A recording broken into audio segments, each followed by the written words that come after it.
mga shop din sila dito sa loob. Sasakay na tayo. Grabe, sobrang na. Sobrang nanginginig ako sa lamig. Ayun na. Punta na tayo ng Athens. Magkita-kita tayo sa Athena. Sobrang lamig, grabe. Athena, kita tayo guys.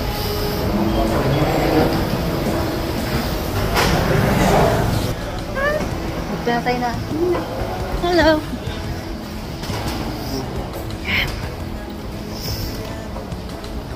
Yan. Kaya tayo guys.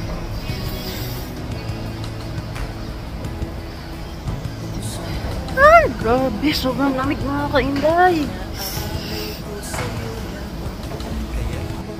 Hey, nandito na tayo sa loob ng barko. Doon tayo. Saan yan? Saan tayong bahay?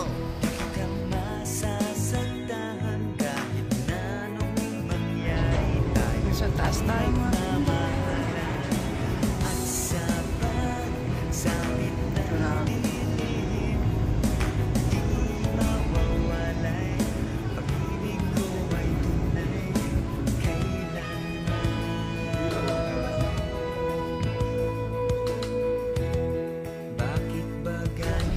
tingnan niyo mga kainday.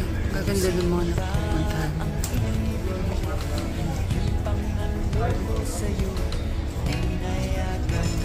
Ito yung mga beach at saka hotel dito sa Crete.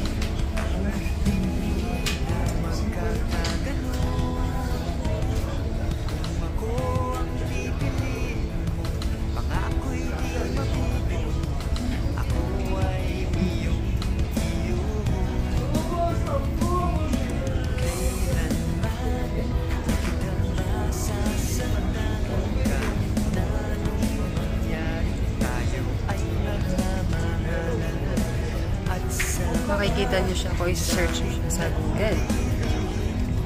Beach at hotel in Crete. Makikita niyo kung gano'n siya kagaganda guys.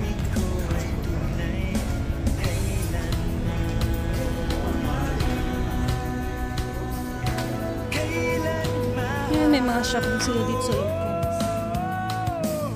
Mga kainday, welcome to my channel. Dito po tayo ngayon sa Anet Nice. Punta po ako ng Athena. At doon po samahan niyo ako mag-libo.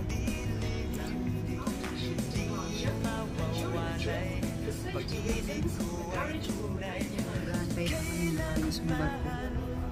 10 o'clock pa alis ang barko. Time check na is 9:36 p.m. So, mga kainday, hindi ko kayo pwedeng libo dito sa barko. Kasi masyado silang state. Makukuha na ko lang yung ibang features nila dito. Pero hindi ko makukuha ng lahat. So, dito kami ngayon. Naka-off. Nasa deck. Habang nag-aantay kami makaalis. Ayan. Samahan niyo ako maglibot sa Athena. Dito lang sa Bayan at Crete Store. So, yung mga kabayan ilang minuto na lang kaalis ng barko. Hangin dito tsaka ngayon guys. Samahan niyo ko sa pag-ikot sa Athena at ipakikita ko sa inyo kung ano ito na yung Athena mga kabayan. Doon tsaka maraming pwede tayo makikita. So, titingnan natin kung meron tayong makakausap ng mga pwede na Pilipino pwede natin ma-interview para palabas natin dito. So, huwag niyo kalimutang mag-subscribe, like, and share. Yan, may mga shop din sila dito sa loob. Bubulong lang si Inday. Hindi pwede dito sumigaw kasi maraming tao. Nakakahiya. Kaya ganito lang mag-vlog si Inday. Sobrang nakakahiya talaga. Kasi pinagtitigil na kanila dito. Kasi syempre, hindi ka marunong hindi ng salita nila. Kaya akala mo ikaw yung pinag-usap. Pero although naman ikaw talaga pinag-uusapan nila kasi nakakita sila ng bandahan. Yun, kaya kailangan tayong mag-bilib. Kailangan natin itong bumulong mga kainday kasi marami din ditong stricto sa kanila. Ayaw nila minsan kinukuhanan sila. Kaya kung mapapansin nyo yung video ko, hindi ako nagkukuha masyado madalas sa mga mukha nila kasi ayaw nila. So, bilang respeto na din naman yun. So, sa Athena, Marami tayong makikita ng mga kababayan natin. Malay nyo, one time may ma-interview tayo mga kababayan natin. So, maririnig natin yung mga story nila. So, see you in Latina, mga kabayan.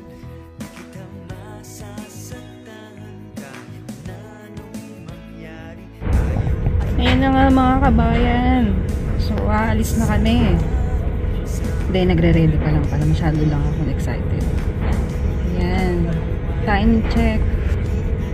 9:45. Ayan.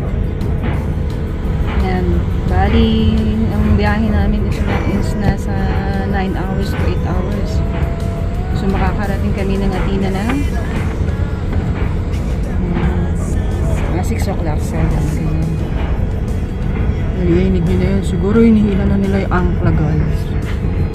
Grabe, nakakatakot. Alam niyo bang ito ang feel ko na nasa Pilipinas ako kasi hindi talaga ako sumasakay ng barko. So, first time ko man nakasakay ng barko dito sa Greece. So, bara akong natatakot. At least, diba, nalampasan ko yung unang mga isa sa mga kinakatakutan ko. Kasi takot talaga ako sa barko. So, naharap ko siya. Pero hanggang ngayon, meron pa rin kaba, meron pa rin takot. Ayan. Yung hila niya. Gaano kakapal yung tali niya, mga kaingay, grabe. Nag-i-start na kami ng alis na Inday.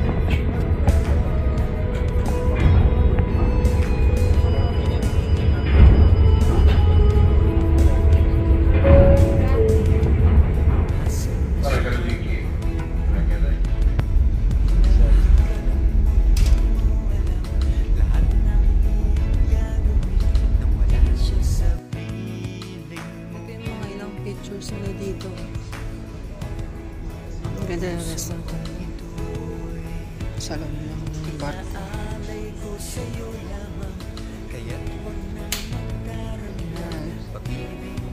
May mga shop din sila. Ganda ng mga wallet guys. May mga souvenirs nila.